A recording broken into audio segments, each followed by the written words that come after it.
Brian Kelly.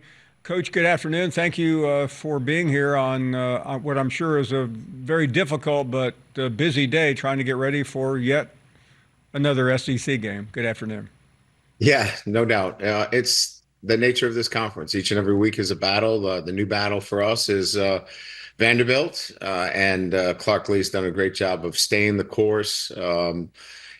Being consistent with his program and what he wants to achieve, and having a breakthrough season, obviously highlighted with the win against Alabama. Coach, if we could go back for just a second, I know there's no easy way to describe what happened. We all watched it, but what would you have to say to everyone who follows LSU, who is extremely disappointed today? Well, we share the same feelings. Obviously, football is very important in the state of Louisiana, and not to have the positive outcomes that you want, it wears on everybody. But we're going to be relentless in our preparation and looking at all the things necessary for us to be successful. Now, look, we've had three games now, and I will exclude the Alabama game from it, where we had the lead late in the third quarter and weren't able to close out games. And look, you can spin it any way you want, but the reality of it is our players believe that they could have won and should have won those games.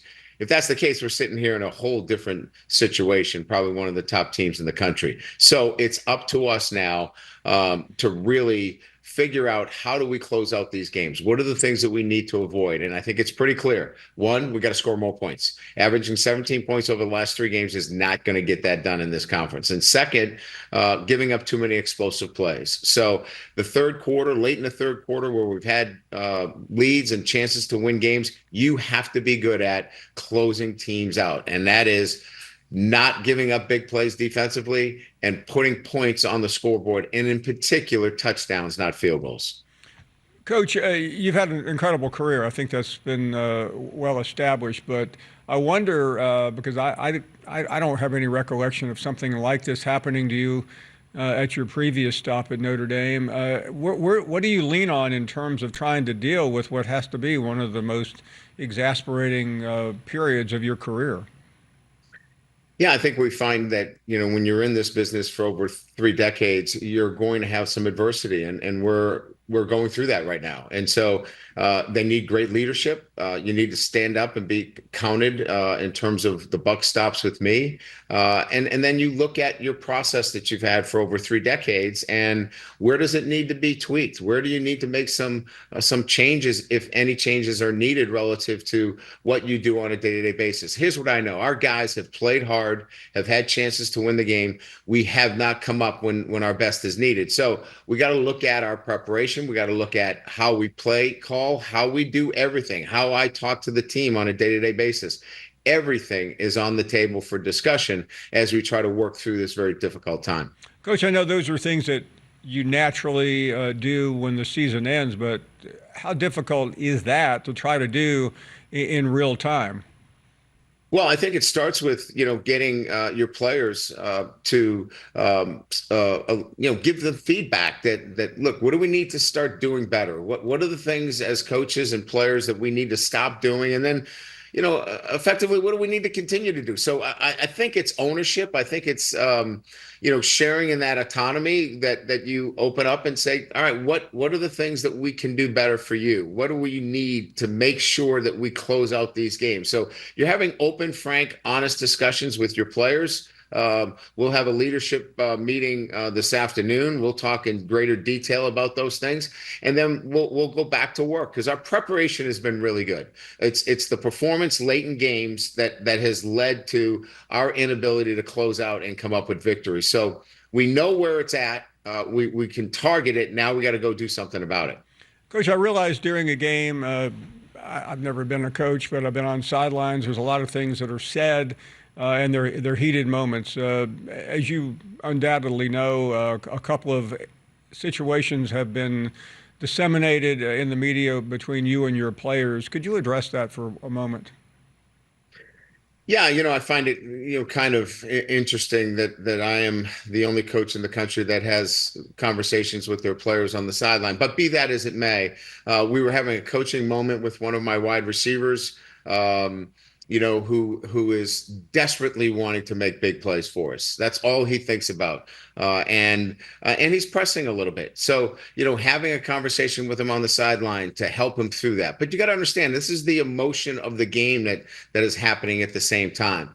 And then we had another player that wanted the football, and I love that about our players. Any competitor wants the football, but again, you have to be able to measure it by making sure that the emotion doesn't take over for what you're trying to accomplish at the time. And unfortunately, sometimes, the camera is in our office where we're working, and that comes with being the head coach at a high profile institution like LSU.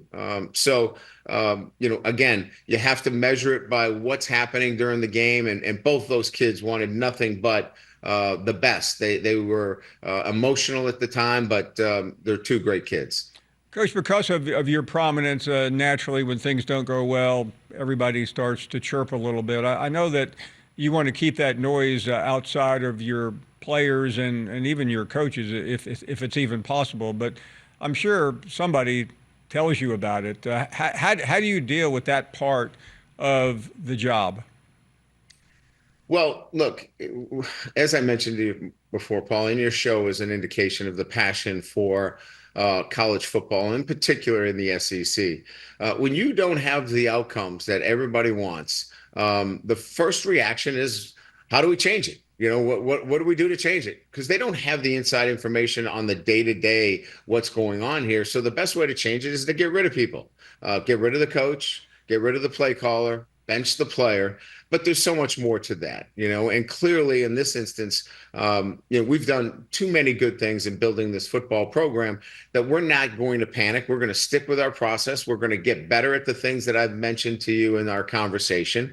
Again, I think that the most important thing is that we feel the same pain that everybody in this state of Louisiana feels. But we're going to be tireless in our preparation and making sure that we get this thing moving in the right direction. I realize you have 2 games remaining, but there's another component to being successful, and that's recruiting. And by all the recruiting surveys, LSU is at the top of the heap. And I realize specifically you can't talk about what is going on, but it is part of what is ensuing. How critical is it for you to hold on to this recruiting class and to get these players in quickly?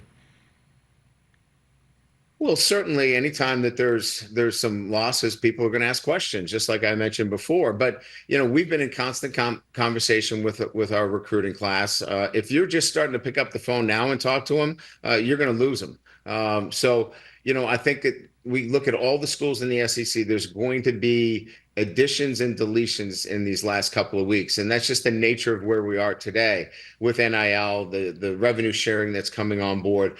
But relationships are really what this is at the core, and if you've got the right relationships, you're going to hold on to your players regardless of the situation. Now, does it make it easier if you're winning all your games? Absolutely. Does it mean it'd be great that you don't have the chirping because you've had a couple of losses? Yeah, but it comes with that. So now it's important for us to lean on those relationships. And the reason why you came here from the very beginning was to help us win a championship. And that's what we'll be talking to our recruits about. Coach, thank you very much. I know it's not an easy time. We wish you all the best and look forward to seeing you next week. Okay, take Paul. Thank you, Paul. You bet. Coach Brian Kelly joining us from Baton Rouge.